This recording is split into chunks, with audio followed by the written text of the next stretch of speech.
Hello guys, welcome back the video. இன்றைக்கி நம்ம இந்த வீடியோவில் என்ன பார்க்க போகிறோம்னா, எப்படி யூடியூப் வீடியோ ப்ரொஃபைல் அதாவது thumbnail கிரியேட் பண்ண தான் பார்க்க போகிறோம். இப்போ தான் நம்ம சேனலுக்கு நீங்கள் புது நண்பராக இருந்தால் உடனே கீழே இருக்கக்கூடிய ரெட் கலர் பட்டனை கிளிக் பண்ணி சப்ஸ்கிரைப் பண்ணிக்கோங்க. பக்கத்தில் இருக்கக்கூடிய பெல் ஐக்கனை கிளிக் பண்ணி ஆளில் போட்டுக்கோங்க. இது ரொம்ப கஷ்டமான இல்லை நண்பா.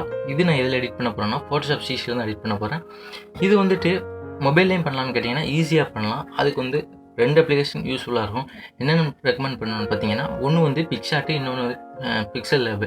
அது 2 அப்ளிகேஷனுமே சூப்பராக பண்ணலாம். நான் அடுத்தடுத்த வீடியோவில் அதில் எப்படி கிரியேட் பண்ணது நான் போகிறேன். இப்போ நம்ம ஃபோட்டோஷாப் சிசியில் எப்படி எடிட் பண்ணணும்னு பார்க்கலாம். நான் வந்துட்டு இந்த வீடியோவை ஸ்கிப் பண்ணல, ஃபார்வர்ட் பண்ணல. உங்களுக்கு வாய்ஸோட ஃபுல் டீட்டெயிலாக வந்துட்டு இந்த வீடியோவில் உங்களுக்கு சொல்லிக் கொடுக்குறேன். ஓகேங்களா? அதுக்கு நம்ம ஃபஸ்ட்டு என்ன பண்ணோம்னா, அந்த ப்ரொஃபைலோட சைஸு, அதாவது துணையோட சைஸ் தான் உங்களுக்கு முக்கியம். அதுக்கு என்ன பண்ணணும்னா, உங்களுடைய ஃபைலில் போய்க்கோங்க. நீங்கள் ஆல்ரெடி ஃபோட்டோஷாப் யூஸராக இருந்தீங்கன்னா உங்களுக்கு ஈஸியாக தெரியும். ஃபைலில் நியூ ஃபைல் கொடுத்துட்டு அதில் என்ன பண்ணணும்னா, வித்து வந்துட்டு 1280. ஓகேங்களா? இந்த இது வந்து வச்சுக்கோங்க, 1280 வச்சுக்கோங்க. அது மாதிரி ஹைட் வந்து 720 வச்சுக்கோங்க. வச்சுட்டு இது எதுலேயுமே இருக்கக்கூடாது, பிக்சல்ஸில் வச்சுக்கோங்க. ஓகேங்களா? இது வந்து RGB கலரு, இது வந்து 72 வச்சுட்டு ஓகே கொடுத்தீங்கன்னா ஒரு பேக்ரவுண்ட் வந்துட்டு க்ரியேட் ஆகிரும். ஓகேங்களா? க்ரியேட் ஆகிடுச்சா? இப்போ நம்ம இதில் என்ன பண்ண போகிறோம்னா, செகண்ட் ஸ்டெப் என்னென்னா, இதுக்கு வந்துட்டு நீங்கள் ஒரு கலர் கொடுக்கணும். கலர் கொடுக்க என்ன பண்ணணும்னா, ஒரு எம்டி லேயர் க்ரியேட் பண்ணிட்டு இங்கே வந்துட்டிங்கன்னா பெயிண்ட் பக்கெட்டு. ஓகேங்களா? பெயிண்ட் பக்கெட்டை எடுத்துகிட்டு உங்களுடைய கலர் செலக்ட் பண்ணிக்கோங்க. நீங்கள் என்ன கலர் கொடுக்கணும்னு நினைக்கிறீங்களோ அந்த கலரை வந்துட்டு செலக்ட் பண்ணிட்டு ஓகே பண்ணிட்டு ஒரு ரைட் கிளிக் அது மேலே வச்சு ரைட் கிளிக் பண்ணிங்கன்னா உங்களுக்கு ரெட் கலர் மாறிடும். பார்த்தீங்களா? ரெட் கலர் வந்துச்சா? இதை நம்ம வேறு பேக்ரவுண்டு செலக்ட் பண்ணலாம்னா ஈஸியாக செலக்ட் பண்ணலாம். இப்போ பார்த்தீங்கன்னா அதை நான் டெலீட் பண்ணிக்கிறேன். என்ன பண்ணேன்னா, நான் எடுத்து வச்சுருக்கக்கூடிய ஒரு பேக்ரவுண்டு. ஓகேங்களா? இப்போ நான் அந்த பேக்ரவுண்டு எடுத்து வச்சுருக்கேன். இது எப்படி எடுக்குதுன்னா, Ctrl O கொடுத்தீங்கன்னா ஓப்பன் ஆயிடும். உங்களுடைய பேக்ரவுண்ட் வந்துட்டு செலக்ட் பண்ணி இதில் கொடுத்துங்க. இதை நான் அப்படியே ட்ராக் பண்ணி கொண்டு வந்துட்டு இதில் வந்துட்டு போட்டுக்கிறேன். போட்டு உங்களுக்கு குட்டியாகதான் கவலைப்பட வேணாம். நான் ஜூம் அவுட் பண்ணிட்டு என்ன பண்ணேன்னா, Ctrl T கொடுத்துட்டு நீங்கள் சும்மா கொடுத்து இப்படி இழுத்தீங்கன்னா என்ன ஆகுனா, ஒரு சைடாக இழுத்துட்டு வரும். இப்போ நம்ம என்ன பண்ணணும்னா, நான் Ctrl T கொடுத்துட்டு Alt Shift கொடுத்துக்கிறேன். Alt Shift அமர்த்தி பிடிச்சிட்டு இழுத்தேன்னா என்ன ஆகுனா, அப்படியே இருக்கக்கூடிய ஃபோட்டோ வந்து கரெக்டாக வந்து ஜூம் ஆகும். இப்போ வந்துட்டு கரெக்டாக உங்களுக்கு வந்து ஃபிட் பண்ணிக்கலாம். ஓகேங்களா? எனக்கு வந்து ஃபிட் ஆகிடுச்சா? இதுக்கு இன்னொரு வழி இருக்குது. இந்த மாதிரி உங்களுக்கு வந்துட்டு ஒரு மாதிரி பிக்சல் உடஞ்சா அப்படியே நல்லா இல்லாத மாதிரி தெரிஞ்சுன்னா என்ன பண்ணலாம்னா, உங்களுடைய ஸ்மட்ஜ் இருக்குல்ல, ப்ரெஷ் எடுத்துங்க. ஸ்மட்ச் டூல் எடுத்துகிட்டு உங்கள் சாஃப்ட் ப்ரெஷ்ஷில் வச்சுட்டு என்ன பண்ணீங்கன்னா, அப்படின்னு வந்து இதை வந்து ஸ்மட்ச் பண்ணி விடுங்க. ஓகேங்களா? அப்படியே குழச்சி விடுங்க. ஒரு ஸ்ட்ரென்த் வந்து எவ்வளோ வேணாலும் வச்சுக்கலாம். அப்படி நீங்கள் குழச்சி விட்டிங்கன்னா, இந்த இமேஜ் வந்துட்டு ஃபுல்லாக குழச்சி விட்டிங்கன்னா உங்களுக்கு வந்து ஒரு கலராக தெரியும், நல்லா டிசைனாக இருக்கும். நீங்கள் டெக்ஸ்ட் கொடுக்கும்போது பார்த்தீங்கன்னா எடுத்து கொடுக்கும். என்ன பண்ணிங்கன்னா, இந்த ஃபோட்டோ ஃபுல்லாக நீங்கள் வந்து குழச்சி விட்டுருங்க. ஓகேங்களா? குழச்சி விட்டு பார்த்தீங்கன்னா உங்களுக்கு வந்து இந்த ஃபோட்டோ வந்து செம்மையாக வந்துடும். எனக்கு ஸ்க்ரீன் ரெக்கார்ட் ஆகிறதுனால எனக்கு கொஞ்சம் ஸ்லோவாக இருக்குது. ஃபுல்லாக அதை குழச்சி விட்டுட்டு நீங்கள் வந்துட்டு எப்படி ஸ்மச் பெயிண்டிங் பண்ணீங்களோ அது மாதிரி கொஞ்சம் கொஞ்சமாக அந்தந்த இடத்துல வந்து ஸ்மச் பண்ணிங்கன்னா இது வந்துட்டு ஒரு அழகாக ஒரு கலர்ஃபுல்லாக வந்துடும் அந்த ப்ரொஃபைலும். ஓகேங்களா? நீங்கள் இது மட்டும் இல்லாமல் நீங்கள் வந்துட்டு உங்கள் கலர் கூட செலக்ட் பண்ணி ப்ரெஷ்ஷு, இந்த ப்ரெஷ் எடுத்துகிட்டு உங்களுடைய கலர் வச்சுக்கோங்க. ஓகேங்களா? கலர் வச்சுட்டு இது நான் சின்னதாக வச்சுட்டேன். ஸ்ட்ரென்த் ஒரு 50 வச்சுட்டு வந்துட்டு ஒரு 50 வச்சுட்டு என்ன பண்ணிங்கன்னா அங்கங்கே கொடுத்துக்கோங்க. ஓகேங்களா? கொடுத்துட்டு உங்கள் ஸ்மெச் ப்ரெஷ் எடுத்துகிட்டு அது மேலேயே குழச்சி விடுங்க. ஓகேங்களா? குழச்சி விட்டிங்கன்னா இன்னும் பார்க்க செம்மையாக இருக்கும். அது செகண்ட் என்ன பண்ணணும்னா, இந்த சைடு நீங்கள் வந்துட்டு ஒரு ஃபோட்டோவோ வைக்கணும். ஏதாச்சும் இப்போ நீங்கள் ஏதாச்சும் ஒரு இதை பற்றி வைக்கிங்கன்னா அதில் என்ன கான்செப்டோ அதோட ப்ரொஃபைல் நீங்கள் வைப்பீங்கல்ல. இப்போ அமேசானை பற்றி போடுறாந்தா அந்த இடத்துல அமேசான் லோகோ வைப்பீங்களா, அது மாதிரி என்ன பண்ணுறீங்கன்னா, நான் ஒரு இமேஜ் எடுத்து வச்சுருக்கேன். அதை வந்து நான் இம்போர்ட் பண்ணி காட்டுறேன். என்ன பண்ணேன்னா, நான் இந்த இமேஜ் எடுத்து நான் அதில் வந்து செட் பண்ணணும். ட்ராக் பண்ணி இங்கே வச்சுக்கிறேன். ஓகேங்களா? நம்ம ஃபஸ்ட்டு எப்படி இது பண்ணமோ, என்ன பண்ணோம்னா, நம்ம எப்படி பேக்ரவுண்ட் செட் பண்ணமோ அதே மாதிரி தான். Ctrl T கொடுத்துட்டு Alt + Shift. ஓகேங்களா? வச்சு கரெக்ட் நான் வந்து இது பண்ணிக்கிறேன், செட் பண்ணிக்கிறேன். ஓகேங்களா? நான் வச்சிட்டேண்ணா. இப்போ வந்துட்டு இது வந்து தனியாக தெரியுது.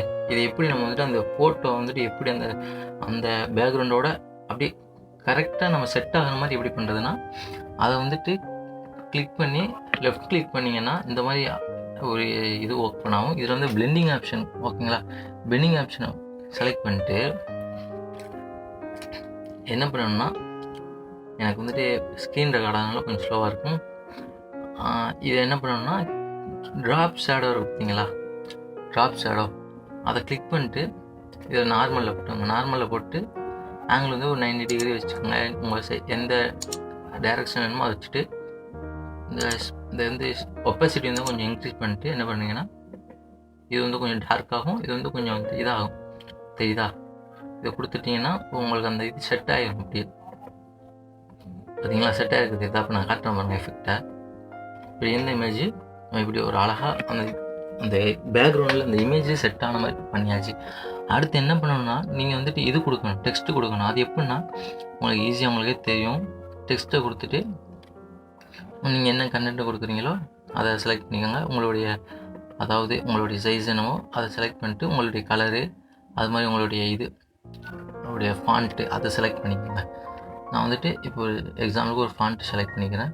செலக்ட் பண்ணிட்டு நான் டைப் பண்ண பாருங்க.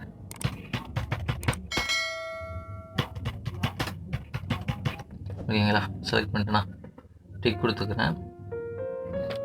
இது வந்துட்டு நீங்கள் இந்த ஃபாண்ட்டில் தான் வைக்கணுமா இல்லை, நீங்கள் வந்துட்டு டிஃப்ரெண்ட் டைப்ஸ் ஆஃப் ஃபாண்ட் வந்து நீங்கள் வந்து செட் பண்ணிக்கலாம். அதுக்கு வந்து என்ன பண்ணணும்னா கேரக்டர்ஸில் போய்க்கோங்க. கேரக்டர்ஸில் போய்ட்டு இதில் வந்துட்டு உங்களுக்கு எந்த போல்டாக இருக்கோ, உங்களுக்கு எந்த ஃபாண்ட்டு பிடிச்சிருக்கோ அந்த ஃபாண்ட்டை வந்து செலக்ட் பண்ணிக்கோங்க.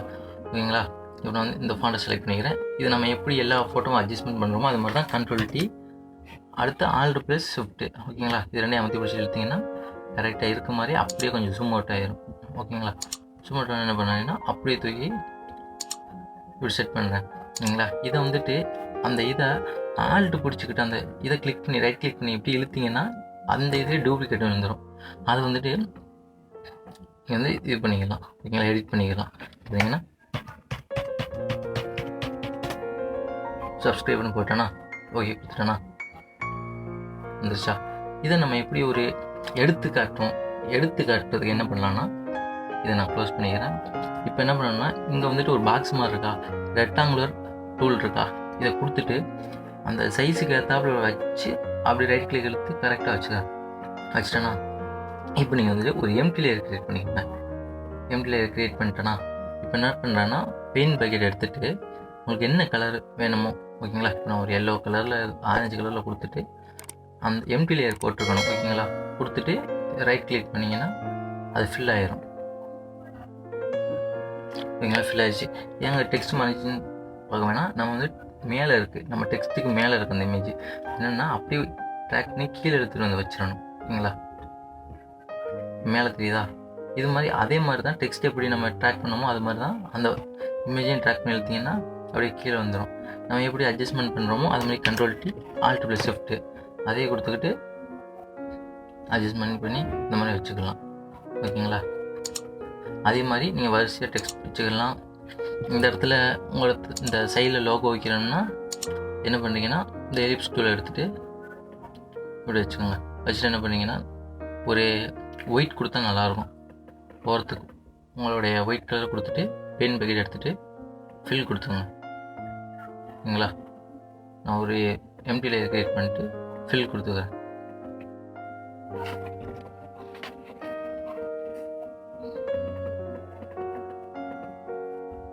ஓகேங்களா, இருந்துச்சா. இப்போ டீசெலக்ட் பண்ணிட்டு என்ன பண்ணணும்னா, நம்ம எப்படி பண்ணோமோ அதே மாதிரியே Ctrl+T கொடுத்துட்டு அது கொஞ்சம் சைஸ் இன்க்ரீஸ் பண்ணிட்டு என்ன பண்ணுறேன்னா, அதை லைட்டாக அப்படி ரொட்டேட் பண்ணிக்கிறேன்.